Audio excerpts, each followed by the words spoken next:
What's up, everybody? We got episode 6 of American Sports Story, Aaron Hernandez this week, and there will, of course, be spoilers here in the review. Now, let's get into it.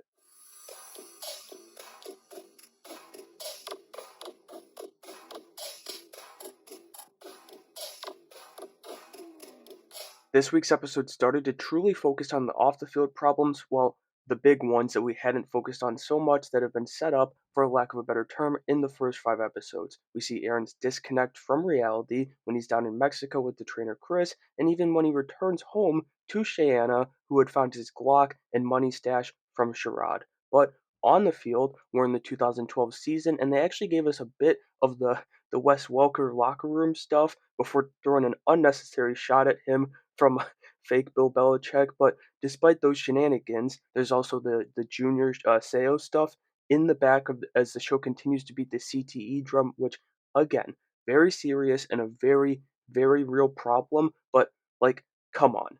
Anyway, Chris cuts ties with Aaron shortly after their trip to Mexico, and that seemingly pushes Aaron to another level of crazy, reconnecting him with Sherrod as they go out clubbing, and Aaron is as obliterated and paranoid as he could be. That and a spilled drink in the club lead to Aaron allegedly taking out two of the guys who were laughing at him in a hit and run. What's even crazier, and the show presents it in such a way that it really kind of puts it into perspective, is that about a month, it's like a month and a week or something after that, he signs a 5-year, $40 million deal with the Patriots. Aaron, he was, and I mean this with all due respect, kind of like a chameleon in the sense that he adjusted his cover to whatever situation he was in. At Florida, he was hiding his sexuality. In New England, though, he's hiding that and the drugs and the violence. But there was a bit of a honeymoon period after the contract, I guess, as he and Cheyenne moved into a giant mansion. Shortly after that, he proposes to his pregnant girlfriend,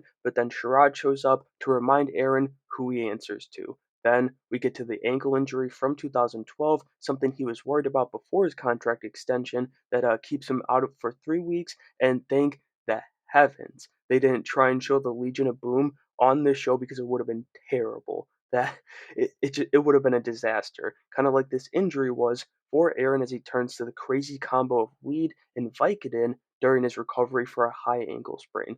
That stretch and the money bag and really just everything leads to some fighting between him and the missus, just adding to this guy's decline. On top of that, Sherrod truly starts leveraging the hit and run with him, all but forcing Aaron to make their trip down to Florida. Now, I want to tread lightly with this, but it was another shaky week for the show here, and it's just concerning because I thought it was gonna get real good. Like, I'd enjoyed it, but then we hit that bump in the road. And I thought it would pick back up with this off the field stuff when we're dealing with it. But it just kind of feels like they stretched this story out too far across too many episodes as it's just getting super repetitive. And so that'll do it for my review of episode 6 from American Sports Story, Aaron Hernandez. I wish I could have enjoyed it more as it's truly one of the more fascinating stories of my lifetime, but it is what it is, and hopefully it finishes strong. Let me know what you thought of this week's episode though down in the comments below, and make sure you have a great day.